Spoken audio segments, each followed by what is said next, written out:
It's your boy, the Icon here, going over WWE Wrestlemania Backlash. And I'm going to be real with y'all. I was not going to review this pay-per-view because it's not because it was a bad show.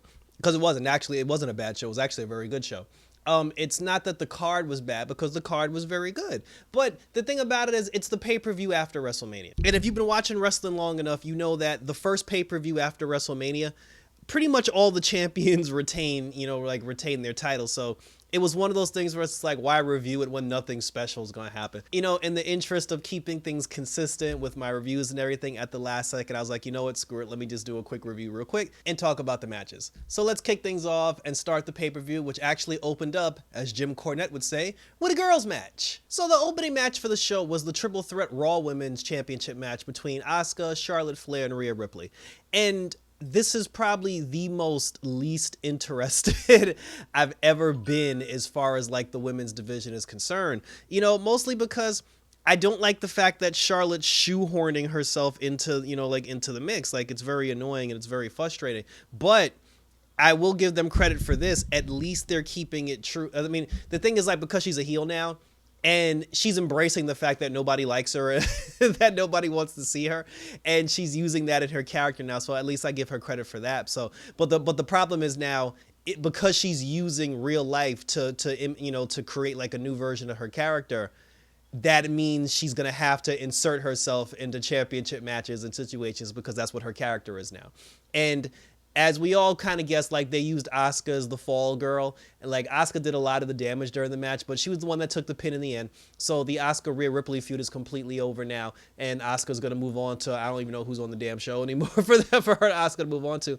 And they're still holding on to the Rhea versus Charlotte rematch, which is fine because Rhea needs to get the win back from Charlotte from last year's WrestleMania. So, I mean, if this was the case, if they were gonna do this, I feel like they should have just gave Asuka her rematch on Raw and let Asuka lose on Raw, and then let Rhea and Charlotte have their match, tonight at the pay-per-view, and then, let Rhea get her win back, and then she can move on to, like, new competition. But like I said, the storyline for Charlotte is, like, like, she's using her family name and her influence to get what she wants. So this isn't going to be the last time we see Charlotte in the championship picture, unfortunately. So the next match was the SmackDown Tag Team Championship match, because the SmackDown Tag Champions didn't defend their championships at WrestleMania. It was Dominic Mysterio and Rey Mysterio that they've been talking for the last month. To anybody who will listen, they're trying to be the first ever father and son tag team. And then they do this whole thing earlier where Dominic was in the back, like getting ready. Ziggler and Rude run up on him and they beat his ass in the locker room. And then Rey's just like, no, son, I'll go out there by myself. You just get healthy. And then Rey tried to put himself in a 2-on-1 situation versus the Dirty Dogs, for the tag championships. And I'm just like, obviously, like, at this point, it was just like, okay, if you didn't call off the match, or if Rey didn't find a new partner, obviously Dominic's gonna come back. He's gonna come out of the curtain. He's gonna make a miraculous comeback. He's most likely gonna be the one to get the pin. And that's like, not, it's like, the thing is, I wish they didn't do that whole, earlier in the show video package, because once they did the whole thing about Dominic getting beat up, I'm like, now they're obviously gonna win the belts. And that's what happened. In the end, Dominic Mysterio went for the frog splash. He came out of the thing, got the tag, he hit the frog splash on Rude. And Dominic Mysterio and Rey Mysterio are now officially the first father and son tag team champions. And that was cool to see. I just wish they didn't ruin it by showing us that video package earlier, him getting jumped. And it was nice to see, Rey was legit happy, Dominic was happy. The boy has championship gold, and like, he's only 24. He skipped NXT altogether. He went straight to the main roster. So it was like I said, it was cool. And from the way the rumor mill is going, the two of them are gonna basically bump into the Usos when the Usos eventually team up together, and then they're gonna lose the belts to the Usos, and then the Usos are gonna end up having the gold with the Tribal Chief Roman Reigns. And if that happens, like, once the Mysterios lose the championships, because at this point there's nothing left for Rey to do. I feel like Rey's gonna retire once they lose those belts, and then after that, it's like they need to send Dominic to NXT. It's like, I'd actually like to see him go to NXT and become like a real star, because he's never gonna become a star on the main roster, because his dad's always around, and he's still considered like a guy who doesn't know what he's doing. That he's still considered like young and green. So just give the boy a chance to go to NXT and, you know, fight those dudes, and then now there'll be more respect on his name because he's going there as a tag team champion, you know, a former tag team champion at that point. But let's say kudos to the Mysterio family for winning the tag team gold, and we're moving on. After that was a match that I actually did give a damn about, which was Bianca Belair versus Bayley for the SmackDown Women's Championship. And this is the only match that isn't considered a WrestleMania rematch. And I completely 100% support that decision because Sasha versus Bianca proved to be such a huge match. It proved to be such a huge spectacle. You can't waste that rematch on Backlash. You have to build that, because the hype that the WrestleMania match got, you have to build to that and build to the next big show. And the next big show would be SummerSlam. So I feel like what's going to happen now is we're not going to see Sasha for a while. Bianca's going to tear through the division. She's going to, like, every month she's going to beat somebody. She's going to retain her championship. And then once August comes around and we make it to SummerSlam, then Sasha Banks is going to come back and she's like, I want my rematch. And then we're going to do the big rematch, the big party of the summer rematch, which is fine. And I said, I'm completely fine with that. And there's a chance in that match that Sasha might actually get the win back and, like, you know, get the title back, because Sasha's record at SummerSlams is way better than it is at at WrestleManias, you know. And then if that's the case, and if Sasha ends up, you know, getting the title back, and, Bianca would be owed a rematch, and then we can get a third match maybe at the Royal Rumble or at next year's WrestleMania. So, like I said, I'm fine with what they're doing so far with the build, but, you know, it does kind of suck that we won't get to see Sasha for a while, probably until August. So anyway, and it's WrestleMania Backlash, so we all knew Bayley wasn't going to win anyway. But, you know, the girl gave it her best, like her best effort. Bayley basically cheated the entire match. She was poking her in the eye. She was using the ropes. She was, you know, cheating behind the referee's back. Like Bianca was basically kicking her ass and, like, overpowering her, and Bayley just proved that she can't really beat her. And then in the end, like, Bayley tried to use her hair against her, because everybody's trying to use the hair against Bianca now.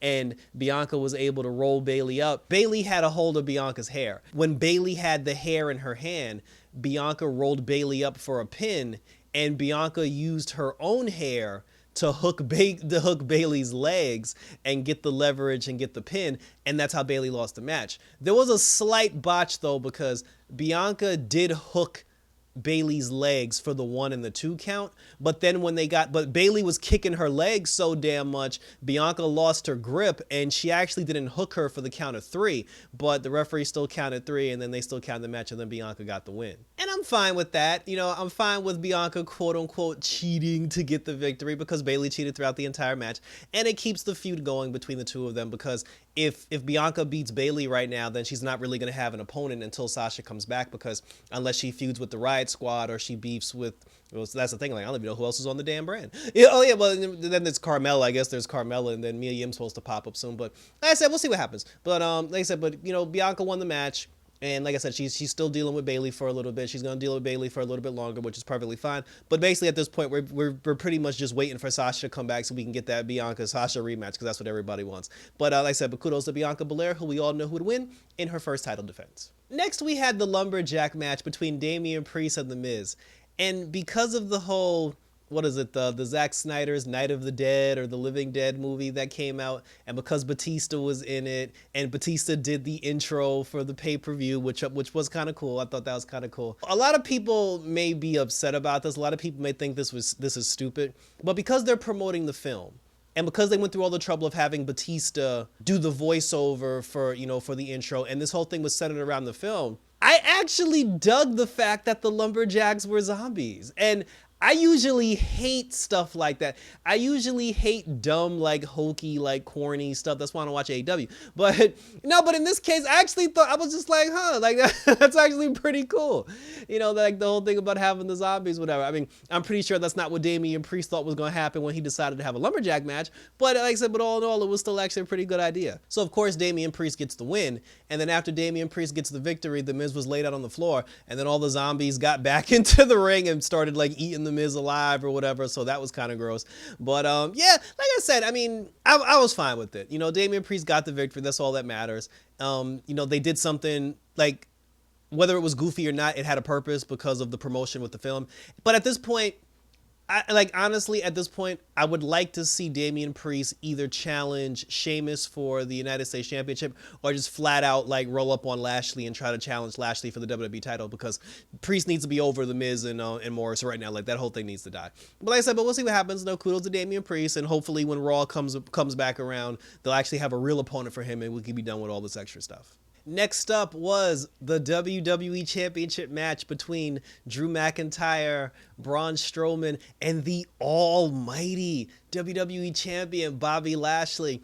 And it was funny because in the beginning of the match, Lashley tried to convince Drew to team up on Strowman, and they did a good like Lashley, they did a good job of showcasing Lashley's like power and his dominance. But then they had to do the thing where Drew McIntyre and Lashley were on top of the stage and they threw Lashley into the Titantron, and then like the wires exploded and and everything happened. They had to get Lashley out of the match. They let Drew and Strowman beat each other up for like a good 5-10 minutes. And then after that, after both men were like worn out, and Drew hit the Claymore on Braun Strowman, then Lashley came back in the ring, threw Drew out of the ring, and then Lashley hit the rolling spear on Strowman, and I was like, good.